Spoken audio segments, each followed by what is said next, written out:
Are you sure you're alone right now? I'm not asking to be dramatic. I mean, really look around you. Close the tabs. Turn down the lights. Can you feel the temperature in the room? Has it changed since you started watching this? Check the time. What time is it where you are? Because what I'm about to tell you, it's going to stay with you. And some say that when you truly understand it, things begin to shift. I didn't believe in any of that until it happened to me. I was a radiologist, 15 years in the field, and what I saw on that screen, one night, one scan, it destroyed the foundation of everything I thought I knew. Not just about medicine, about reality. This isn't a ghost story. This isn't some urban legend or creepypasta. I'm not here to entertain you. I'm here because I can't carry this alone anymore. I need someone to hear what happened. Because if I'm right, it's not over. So subscribe if you haven't already. You'll want to be here when I tell you what's coming next. I promise, I won't leave you alone with this. Let's begin. My name is Dr. Noah Reeds. For almost 2 decades, I was a diagnostic radiologist specializing in emergency and neuroimaging. If you've ever had a CT scan or MRI done in a hospital in the Midwest, there's a chance your results passed through my hands. I worked nights. I preferred them. Less chaos, fewer interruptions. Just me, the screens, and the hum of the machines. That silence used to comfort me. Used to. I left the hospital last year. I told people it was burnout, but that's not true. I left because of one scan, one single impossible image, and ever since then, I can't even walk past a clinic without feeling like my skin is crawling. Back then I was working at St. Helene's Medical Center. Small city hospital, tight-knit, efficient. I'd taken the night shift for years. It fit my rhythm. Coffee by 6 p.m. 2 slices of toast with peanut butter, always crunchy before heading out. I liked my routines. They made things feel controlled. But some nights the control slips. I used to keep a small flashlight clipped to my belt, even though the whole imaging wing was lit with motion sensors. It's stupid, but I hated walking past the corridor that led to the records archive. The motion light there was always a beat too slow. That moment of darkness before it flicked on. I'd hold my breath every single time, and my watch, it ticked louder at night. Or maybe it just seemed that way in those heavy fluorescent lit hours, where the world feels paused and every creak of the ceiling sounds like footsteps overhead. You have to understand, radiologists are trained skeptics. We don't guess, we observe, measure, correlate. That's why this story still terrifies me, because I saw what I saw, and it wasn't a trick of the light, or an error in the system. It was real, and no one believed me. Even now, I can barely bring myself to go over it. I have nightmares, not the Hollywood kind. These are quieter, slower, like I'm back in the reading room, and the scan is loading again. Like something is behind me just out of frame, waiting. I'm not telling you this for sympathy. I'm telling you because something changed that night. Something looked back through the screen, and once you see it, it doesn't let go. Night shifts and radiology are a strange kind of limbo. You exist in a world most people never see. Fluorescent lights buzz like distant insects. The floor tiles are always just slightly cold under your shoe. The ventilation system hums a little too loud in some corners and not enough in others, making the air feel uneven, like it's breathing. My station was tucked into a corner room on the 2nd floor. Radiology. It had 2 PACS stations, dual monitors each, and a wall-mounted board where I'd pin incoming requisitions. The chairs creaked when you leaned back, and no matter how many times I'd fixed it, one of the monitors always flickered when displaying axial CT slice. But after a while, the quirks become familiar, like white noise in the background of your mind. Most nights I'd be alone. Techs downstairs would send up scans via the internal system. I'd get the alert, read the study, dictate my findings into the voice system, and send it back down. Clean, predictable. You learn to read more than images, you read rhythms. A kid with a cough becomes a chest x-ray. An old man dizzy in the kitchen turns into a head CT. Every image tells a story. And in that room, where the only real light came from the glow of the screens, I felt strangely in control. Until that month we started getting what we called static scans. That's not an official term. It's just what we said when a file would glitch, distorted frames, misaligned sequences. Sometimes a scan would appear time-stamped but without a corresponding patient record. We'd report them to IT, shrug and move on. The static scans didn't feel important at the time, just another software hiccup. But looking back now, I wonder if that was the first crack. St. Helene's wasn't a haunted hospital. No rumors, no tragic fire or abandoned wing, just a mid-sized facility with flickering hallway lights and vending machines that swallowed your change. The night janitor, Edwin, used to mop the radiology hallway around 3 a.m., always whistling something tuneless and low. Sometimes he'd wave at me through the glass and keep walking. I liked that. It was human. And then there was Laura, the night CT tech, early 30s, sharp, sarcastic, could run a scanner blindfolded. She always had a thermos of lemon tea and wore a digital watch that beeped every hour. She was the one who noticed the discrepancies before I did. "Noah," she said one night, leaning through the doorway with her tea in hand, "did you notice how room 3's camera's been out for 3 nights straight, but the footage still records movement?" I didn't think much of it then. Probably a delay in maintenance. Maybe the IR sensor was bugging out. I should have paid more attention. Those little things, the flicker in the lights, the elevator that would ding but no one stepped out, the way my screen would sometimes shift frames backward for half a second like it was playing something else. The moments passed like dust motes in a beam of light. You see them but you don't think they mean anything, until one night, you realize you've been wrong. The call came through the internal pager system, a sharp digital chirp that cut through the silence like a blade. I was mid-read on a lumbar spine MRI when it buzzed.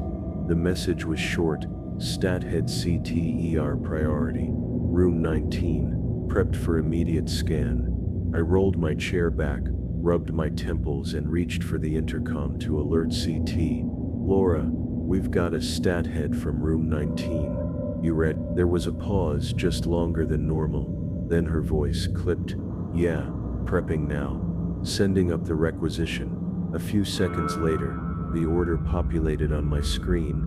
Female, 28 years old, altered mental status, collapse at home, unresponsive on arrival. No prior history, not even a name, just the intake code, CL 08924. The ER was at near capacity that night, so things were moving quickly. I could hear the quiet shuffle of activity down the hallway, the muted sound of rubber soles against tile. A gurney rolled past the glass wall of radiology. Laura was walking behind it, face tense. I noticed something weird almost immediately. 2 nurses flanked the patient, but they weren't talking. One of them, I think her name was Jenna, kept glancing over her shoulder, back toward the elevator they'd just come out of, as if something was following them. The patient's face was turned toward me as they passed, and for a fraction of a second, I swear I thought her eyes were open, but they weren't. They couldn't have been. The chart said GCS3 completely unresponsive, no eye movement, no response to pain, but something about her expression as she passed, it felt wrong, frozen, like she'd seen something she couldn't look away from. I tried to shake it off. I refocused on the screen, preparing to receive the scan. The CT scan began at 2:58 a.m. I watched in real time as the slices started populating. First the mandible, then upward into the brain. Then I frowned. The formatting was off, not the image quality, not a glitch. The scan was aligned correctly, the data intact, but something was wrong with the symmetry. The brain was normal, except it wasn't. Something about the midline structures, it looked like they were watching, not in the poetic sense. I mean, there was a shape right at the edge of the thalamus that looked. I paused the image, leaned in, and in that grainy gray matter, I saw it, a shape that didn't belong, a face, staring directly at the scanner. I blinked hard, rewound, rescanned the slices. It was gone. I've reviewed thousands of CT head scans in my life. Tumors, bleeds, infarcts, trauma, infections. You learn the shapes, the densities, the shadows. You trust your eye, you trust the machine. But that night, I didn't trust either. I reloaded the axial slices, slowing the speed frame by frame. Skull, orbit, ventricles, basal ganglia. There was nothing technically abnormal, except the shape I'd seen before. It was gone now, scrubbed clean, as if it had never been there. I told myself it was fatigue, long night, dry eyes, residual images bleeding over between scans. I reached for my coffee, cold. I sipped it anyway. Then I checked the metadata. Scan started at 2:58 a.m., ended at 3:01 a.m., but the timestamp embedded on each slice said 3:17 a.m. Exactly the same. Every frame, 32 seconds apart, and every image bore the exact same timestamp. That doesn't happen. It can't happen. The system auto-tags the exact moment each axial slice is captured. Even if the clock sync fails, the time still increments sequentially. I'd never seen a complete series stamped with a frozen sec. I opened the scan log to see if there was a recording error, but the logs were missing. Not corrupted, deleted. I turned in my chair toward the hallway. Through the glass I could see the dim glow from the CT control room. Laura was staring at her monitor, unmoving. I stood and walked to her station. She didn't look up when I entered. Her eyes were locked on the screen. "You notice anything off about this scan?" I asked. She didn't respond. I moved beside her and looked down. The scan had frozen on one image, the same one I'd paused on earlier. That same mid-thalamic slice, and there it was again, clearer this time. A face half-formed, fetal, not human, but something embedded in the scan. It was staring outward, as though it had been captured in that split moment between dimensions. I whispered almost to myself, "That's not part of her anatomy." Laura spoke quietly, still not moving her gaze. "That wasn't on the live feed when we scanned her. The monitor was normal." I looked at her then. Her hands were clenched tight on the edge of the desk. Her knuckles were white. "Laura, are you okay?" She finally turned to face me, and her voice was hollow. She whispered something while she was in the scanner. "What?" I thought she was unconscious, but when I leaned in, she said, "It's still in me." The words hit me like ice water down my spine. We stood there in silence. The hum of the machines around us suddenly felt louder, intrusive. Then from down the hallway a noise, a soft, deliberate tap, tap, tap like metal on tile. We both froze. I stepped out, expecting to see a nurse or maybe Edwin on his rounds. But the hallway was empty, lights flickering at the far end, and the door to radiology room 3, the one that had been unused for weeks, was ajar. Room 3 wasn't supposed to be in use. The last time anyone had set foot in there was over a month ago. One of the ceiling panels had collapsed during maintenance, and the whole space had been marked off for repairs. But the door was open, just enough to suggest someone had gone inside and didn't close it behind them. The hallway felt colder. I told myself it was just the air conditioning kicking in for the overnight cycle, but the air didn't feel like it was circulating. It felt still, heavy. I turned back to Laura, who was still rooted in place. "Stay here," I said, trying to keep my voice level. As I walked toward room 3, the lights above me flickered one by one, not all at once, sequentially, as if something was moving just ahead of me, tripping the motion sensors a step before I got there. I hesitated just outside the door. The nameplate read, "Imaging Room 3. Do not enter." Inside, the light was on, a dim yellow cast, like an old incandescent bulb someone had forgotten to replace. My hand hovered over the handle, and then the tapping stopped. I pushed the door open slowly. The room looked untouched. Equipment draped in plastic, dust on the console keyboard, a faint outline on the floor where a monitor had once been. But the chair in front of the scanning console was turned toward the door, like someone had been sitting there, watching. I stepped in, heart thudding in my ear, and then I saw the screen. It was on. The monitor, the one that shouldn't have had power, was glowing faintly, displaying a single frozen image, a CT scan. The same patient, same timestamp. But this time, the image wasn't of a brain, it was a slice of my chest. I stared at it, frozen. My mind scrambled to explain it, but it was my thoracic cavity, the curve of my rib cage, the surgical clip on my left lung from a biopsy 3 years ago. There was no mistaking it.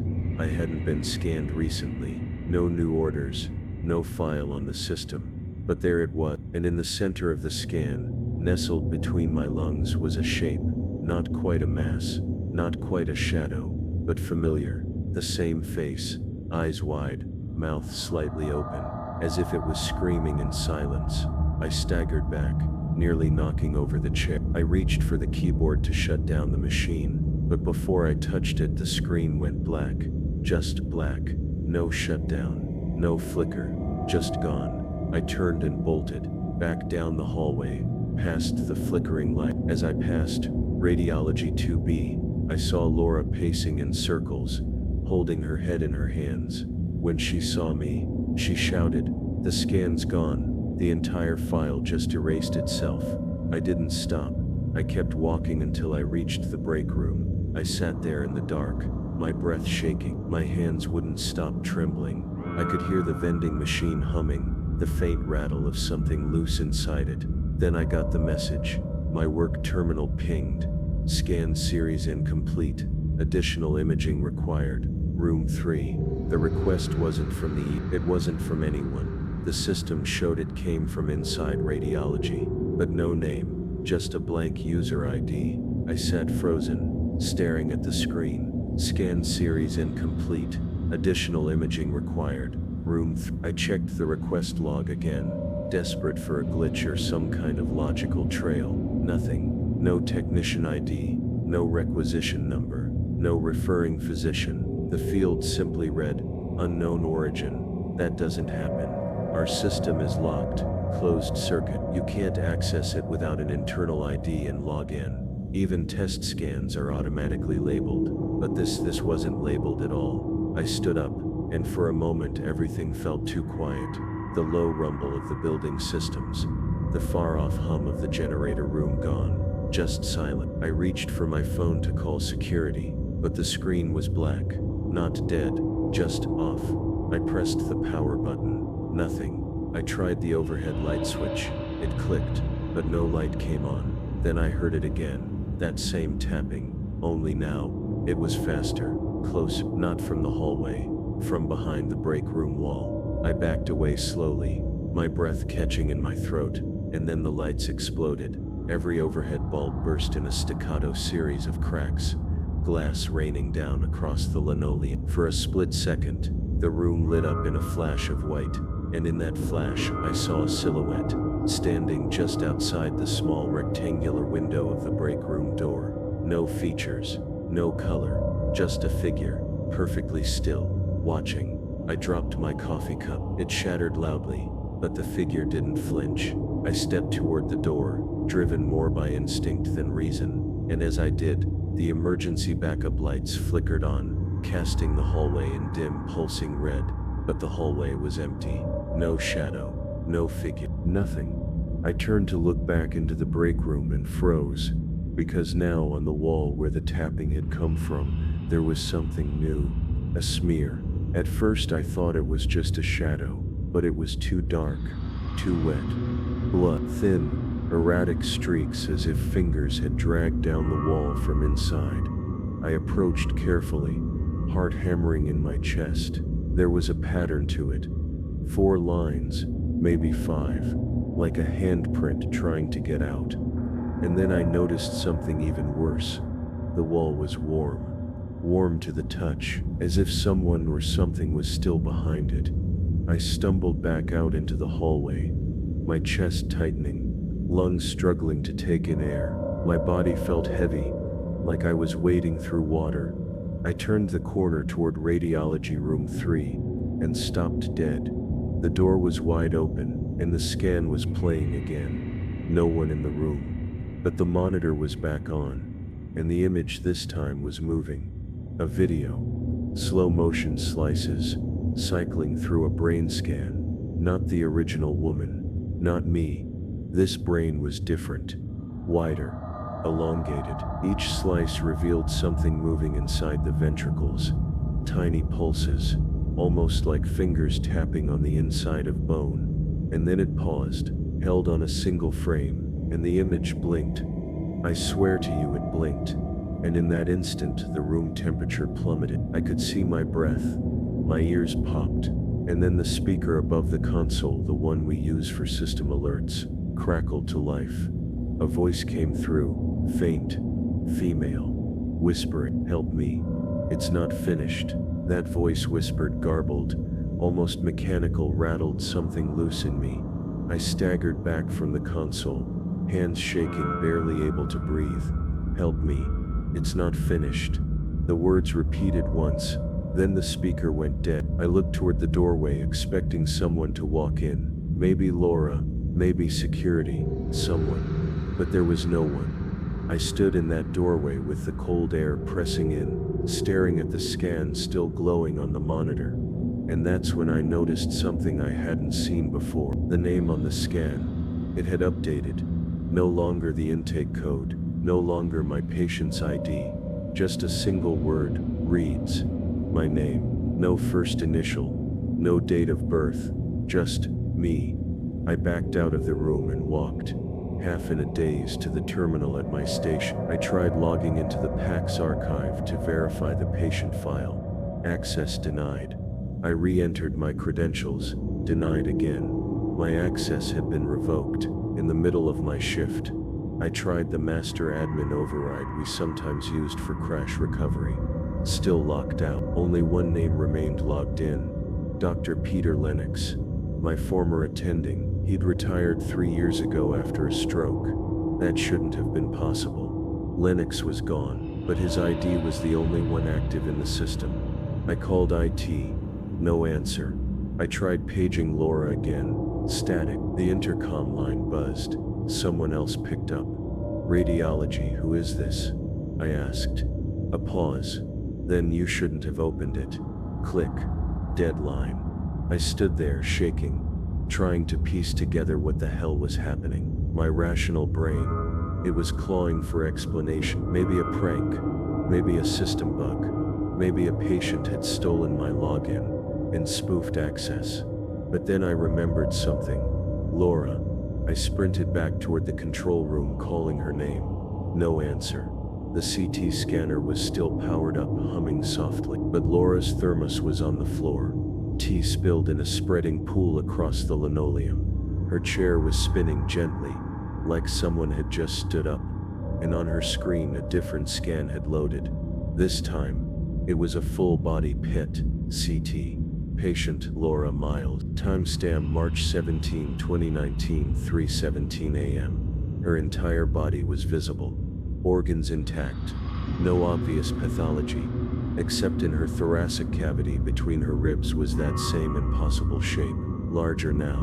More defined. Like something growing. Feeding. The image zoomed in automatic. The skull of the thing. It had teeth now. Rows of them. I looked toward the scanner room. Empty. Lights on. But the inside panel where the radiation technician's console sat was smeared with blood. 4 lines. Drag marks. She never left the room. I ran back to my terminal, desperate for logs. Anything to show what had happened. And there was one entry. One new scan order. Placed by Peter Lennox. Requested scan. Dr. Noah Reeds. Full sequence. Room 3. 3:17 a.m. And beneath it a note. Third subject observed. Consumed. Repeating process. The next morning, I didn't go home. I didn't sleep. I sat in the hospital's administrative office, demanding to speak to anyone who'd listen. Risk management. IT. Radiology supervisor.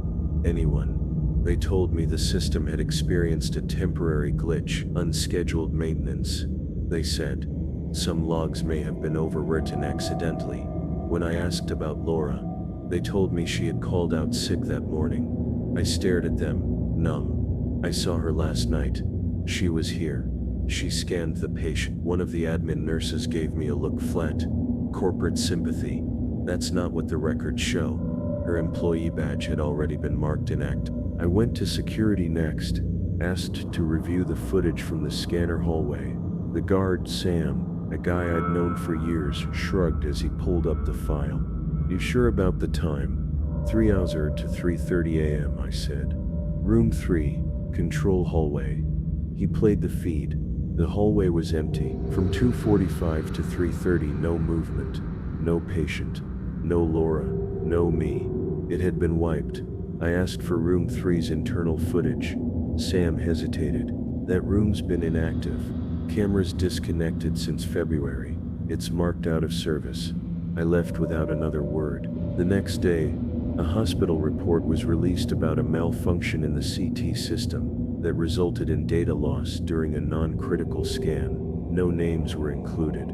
No patient was admitted under CL 08924. The ER had no record of the woman being checked in. No intake, no discharge. I tracked down Dr. Kellerman, the ER attending who had placed the original order. He barely remembered the night. I don't know what you're talking about, he said. I didn't place any stat head CT. Certainly not at 2:46 a.m. Are you sure you're not confusing patients? When I pushed, his tone shifted. I suggest you take some time off, Dr. Reeds. Burnout's a serious thing. He walked away. Just like that, the entire incident was sealed in silence. And yet, when I returned to my workstation later that week, the system had been wiped clean, but someone had left a single image behind. A blank CT slice. No anatomy. Just static, except faintly.